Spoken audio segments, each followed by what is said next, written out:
সূরা মুনাফিকুন। বিসমিল্লাহির রহমানির রহিম। রহমান রহিম আল্লাহ তাআলার নামে। ইযা জাআকাল মুনাফিকুনা ক্বালু নাশহাদু ইন্নাকা লারাসূলুল্লাহ ওয়াল্লাহু ইয়া'লামু ইন্নাকা লারাসূলুহু ওয়াল্লাহু ইয়াশহাদু ইন্নাল মুনাফিকিনা লাকাযিবুন। যখন মুনাফিকরা তোমার কাছে আসে তখন তারা বলে, হে মুহাম্মদ সাল্লাল্লাহু আলাইহি ওয়াসাল্লাম, আমরা সাক্ষ্য দিচ্ছি তুমি নিশ্চয়ই আল্লাহর রাসূল।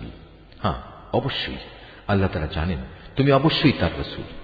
কিন্তু আল্লাহ তাআলা সাক্ষ্য দিচ্ছেন মুনাফিকরা হচ্ছে মিথ্যাবাদী।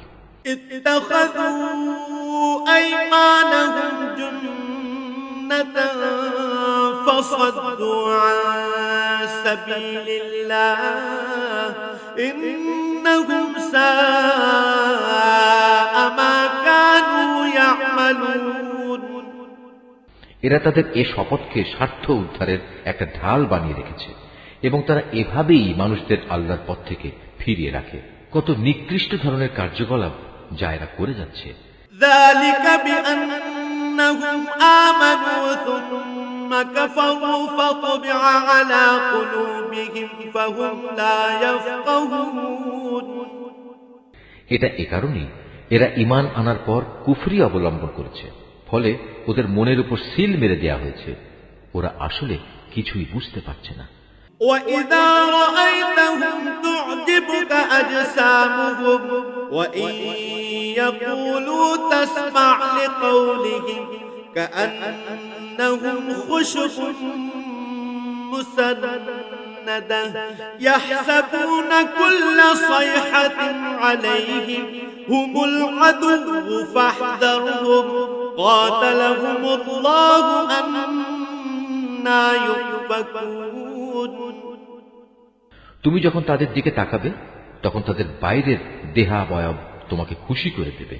আবার যখন তারা তোমার সাথে কথা বলবে তখন তুমি আগ্রহ ভরে তাদের কথা শুনবেও।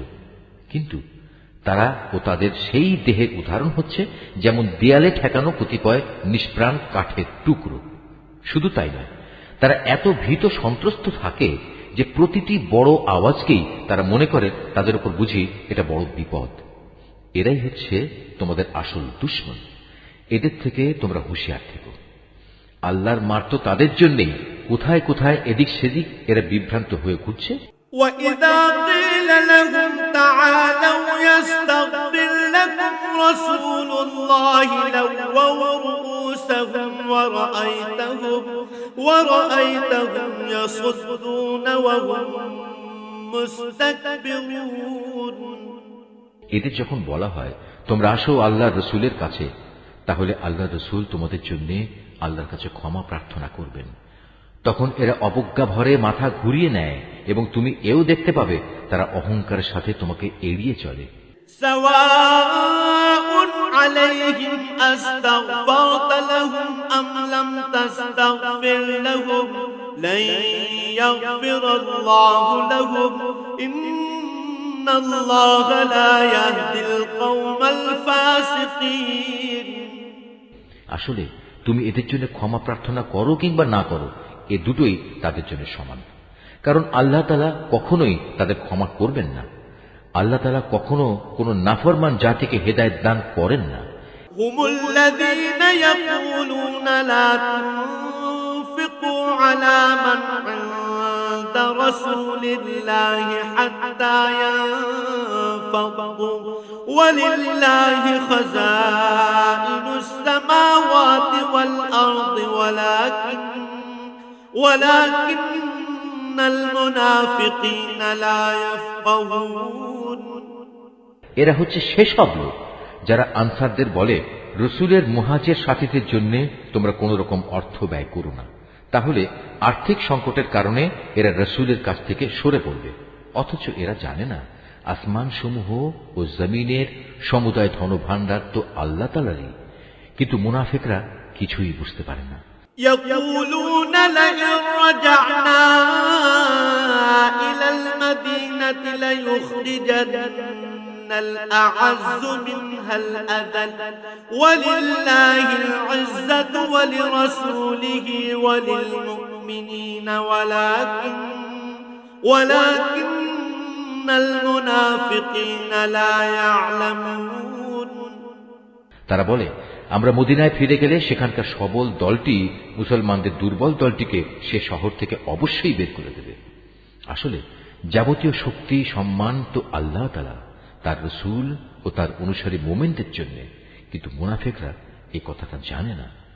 يا أيها الذين آمنوا لا تلهكم أموالكم ولا أولادكم عن ذكر الله ومن يفعل ذلك فأولئك هم الخاسرون হে ঈমানদার ব্যক্তিরা, তোমাদের ঐশ্বর্য ও সন্তানাদি যেন কখনো তোমাদের আল্লাহ স্মরণ থেকে উদাসীন না করে দেয়, কেননা যারা এ কাজ করবে তারা চরম ক্ষতিগ্রস্ত হবে। وأنفقوا مما رزقناكم من قبل أن يأتي أحدكم الموت فيقول رب لولا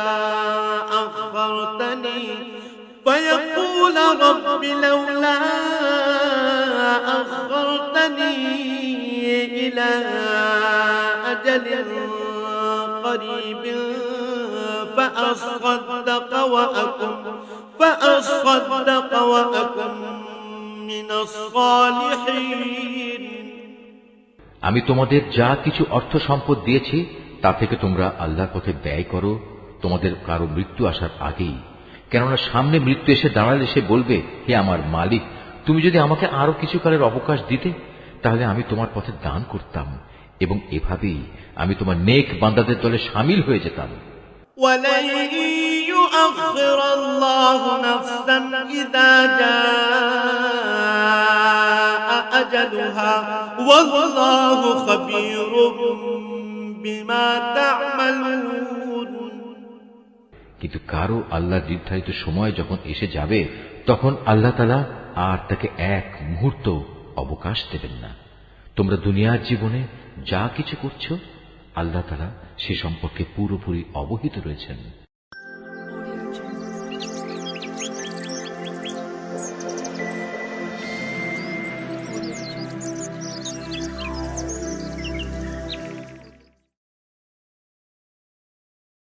أعوذ بالله من الشيطان الرجيم. بسم الله الرحمن الرحيم.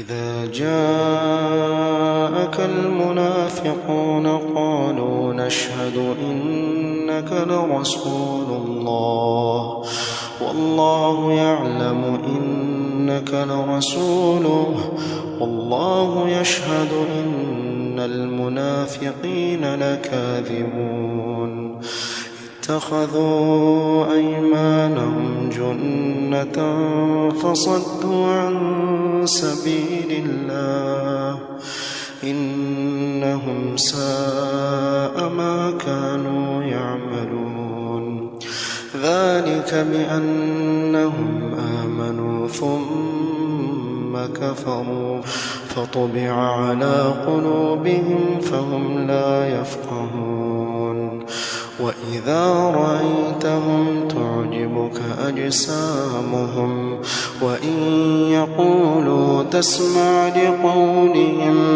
كأنهم خشب مسندة يحسبون كل صيحة عليهم هم العدو فاحذرهم قاتلهم الله أنى يؤفكون وإذا قيل لهم تعالوا يستغفر لكم رسول الله لووا رؤوسهم ورأيتهم يصدون وهم مستكبرون سواء عليهم عليهم أستغفرت لهم أم لم تستغفر لهم لن يغفر الله لهم إن الله لا يهدي القوم الفاسقين هم الذين يقولون لا تنفقوا على من عند رسول الله حتى ينفضوا ولله خزائن السماوات والأرض ولكن المنافقين لا يفقهون يقولون لئن رجعنا إلى المدينة ليخرجن الأعز منها الأذل ولله العزة ولرسوله وللمؤمنين